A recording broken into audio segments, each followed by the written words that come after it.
ఉద్దాన ప్రాంతం అంటే 7 మండలాలు. సో ఆ 7 మండలాల్లో ఉన్నటువంటి పరిస్థితి అప్పుడు ఏంటి అంటే చాలా మంది సడన్ గా డిసప్పేర్మెంట్. ఏంటి అంటే ఒక 1 month 2 months లో ఒళ్ళంతా పొంగిపోవటం, చనిపోవటం. ఏమైందయ్యా అంటే పులక అనేవాళ్ళు.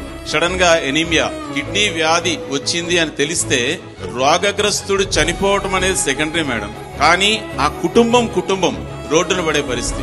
తర్వాత చాలా ప్రభుత్వాలు కూడా వచ్చినాయి. ఏదో ఒత్తిళ్లు ఉన్నటువంటి ఒత్తిళ్లకి ఏదో ప్రారంభించినట్లుగా లేదా పని చేసినట్లుగా చేసి మళ్ళీ అక్కడితో ఆగిపోయినటువంటి పరిస్థితి. అలా అటువంటి భయంకరమైనటువంటి పరిస్థితుల నుండి ఈ రోజు ప్రతి కమ్యూనిటీ హెల్త్ సెంటర్ లో కూడా ఫుల్లీ ఆటోమేటిక్ బయోకెమిస్ట్రీ ఎనలైజర్స్ ఇచ్చారు, సెల్ కౌంటర్స్ ఇచ్చారు, యూరిన్ ఎనలైజర్స్ ఇచ్చారు.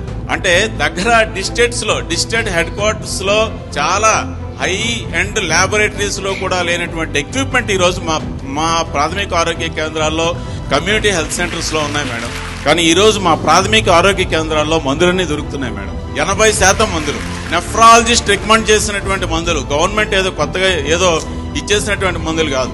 మా ప్రాథమిక 18 ప్రాథమిక ఆరోగ్య కేంద్రాలు, 6 CHCలు, 5 UPHCలో ఈ మందులు ప్రొవైడ్ చేస్తున్నారు.